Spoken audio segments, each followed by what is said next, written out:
صنعوا كيد ساحر ولا يفلح الساحر حيث أتى۔ السلام علیکم ناظرین، امید کرتا ہوں ہم خیریت سے ہوں گے۔ اللہ رب العالمین ہم سب کو اپنے حفظ و امان میں رکھے۔ روحانی سلسلہ کے اندر آج ایک بار پھر میں آپ کے سامنے بہت ہی اہم ٹاپک لے کر آیا ہوں۔ آج ہم بات کریں گے کہ جس انسان پر جادو ہوتا ہے اس کی جو ابتدائی علامات ہیں وہ کون کون سی ہوتی ہیں، کہ آسان الفاظ کے اندر کہ جادو کی شروع والی ابتدائی علامات کون کون سی ہیں، اور ہم کیسے پہچان سکتے ہیں کہ انسان پر جادو ہو چکا ہے اور اس کی جو ابتدائی علامتیں ہیں وہ نظر آنا شروع ہو چکی ہیں۔ پہلے میں آپ کو ان کی علامات بتاؤں گا، اینڈ پھر اس کا مختصر سا علاج بتاؤں گا۔ پہلی علامت یہ ہے کہ جس انسان پر جادو نیا کیا جائے، جادو اس پر اثر انداز ہونے لگے، تو پہلی علامت جس میں واضح ہوتی ہے وہ یہ ہے کہ اس کے خیالات منتشر ہو جاتے ہیں، اس کے خیالات بدل جاتے ہیں۔ پہلے وہ انسان پازیٹیو سوچتا تھا، اچانک اس میں نیگیٹیوٹی بہت زیادہ آنا شروع ہو جاتی ہے، وہ غلط سوچنا شروع ہو جاتا ہے۔ کسی انسان کے بارے میں اس کے خیالات اچھے تھے، اس کے بارے میں اس کا رویہ، اس کا اخلاق اچھا تھا، اچانک سے اس کے دل کے اندر نفرت پیدا ہو جانا، دل کے اندر تو خیالات کا منتشر ہو جانا، یہ بھی جادو شروع ہونے کی علامات میں سے ایک علامت ہے۔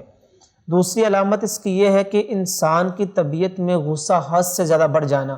پہلے اس کی طبیعت میں اتنا غصہ نہ تھا، ٹھنڈی طبیعت کا تھا، اس کا جو اخلاق تھا، اس کا جو بول چال کا طریقہ تھا وہ بہت ہی نرم تھا،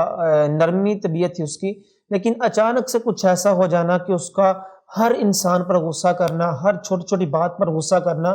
یہ بھی جادو کی ابتدائی علامات میں سے ایک علامت ہے۔ تیسری علامت اس کی یہ ہے کہ یہ انسان سستی اور کاہلی کا شکار ہو جانا۔ پہلے اس سے انسان بہت ہی چست تھا، توانا تھا، تندرست تھا، ہر کام میں جلدی کرنے والا تھا، ایکٹیو تھا، بھاگ کر کام کرنے والا تھا، کاروبار کے اندر تیز تھا، پڑھائی کے اندر تیز تھا،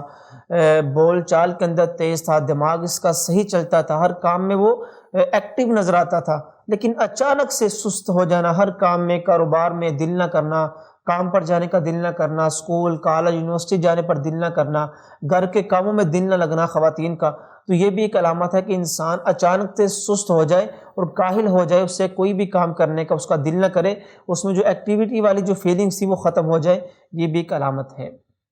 چوتھی علامت وہ یہ ہے کہ انسان کا بہت زیادہ چڑچڑا ہو جانا،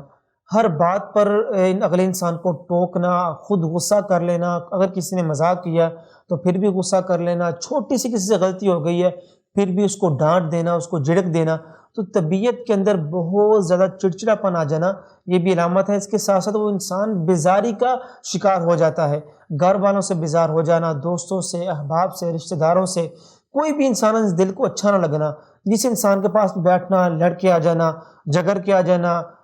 بد زبانی کر کے آ جانا، تو یہ بھی اس کی ایک علامت ہے۔ پانچویں اور آخری اس کی علامت یہ ہے کہ انسان کا جو سر ہے وہ بہت زیادہ بھاری رہنا اور اس کے اندر شدت رہنا درد کی، بہت زیادہ درد ہونے لگنا۔ نارمل میں وہ ایسا نہیں تھا، پہلے اس کو ایسا نہیں تھا ہوتا، لیکن جب سے اس پر جادو کیا گیا ہے اس کی حالت تبدیل ہو جانا، سر بھاری رہنا، درد ہونا، اور ایک جو علامت ہے وہ کندھے بھاری ہو جانا، یہ بھی اس کی بہت بڑی علامت ہے۔ تو یہ علامت ہے کہ جس انسان پر جادو کیا جاتا ہے تو اس کی جو ابتدائی علامت جو واضح ہوتی ہیں وہ یہ ہیں۔ اب آتے ہیں اس کے علاج کی طرف۔ سب سے پہلے علاج کے اندر یہ کرنا ہے کہ آپ نے سورۃ البقرہ کی کثرت کے ساتھ تلاوت کرنی ہے روزانہ کے بنیاد پر، وہ آپ کی استطاعت پر ہے، آپ ایک پارہ پڑھ لیں روزانہ، آدھا پارہ پڑھ لیں، پاؤ پڑھ لیں، آپ ایک رکوع پڑھ لیں، ایک صفحہ پڑھ لیں، لیکن جہاں سے آپ چھوڑیں گے اگلے دن وہیں سے اس کو سٹارٹ کریں۔ سورۃ البقرہ کی تلاوت، دوسرے نمبر پر لا الہ الا اللہ وحدہ لا شریک لہ لہ الملک ولہ الحمد وہو علی کل شیء قدیر، یہ جو دعا ہے یہ آپ نے فجر کی نماز کے بعد 100 مرتبہ پڑھنی ہے۔ اس کے بعد فلق ناس کی جو تلاوت آپ نے 7 مرتبہ،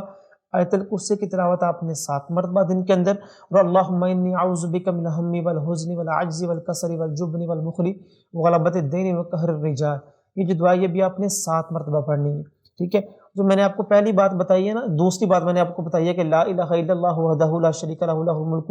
ولہ الحمد وہو علی کل شیء قدیر، یہ آپ نے فجر کی نماز کے بعد بھی 100 مرتبہ پڑھنی ہے، اور جب آپ نے علاج کے لیے ایک جگہ بیٹھ کر یہ رقیہ کرنا ہے اس کے اندر بھی آپ نے اس کو 100 مرتبہ پڑھنا ہے، اور یہ جو عمل آپ یہ 7 دن تک کریں، اگر 7 دن کے اندر آپ کو اس میں فرق پڑ جائے تو آپ ٹھیک ہے، نہیں تو آپ اس کو 14 دن تک بھی بڑھا سکتے ہیں، اور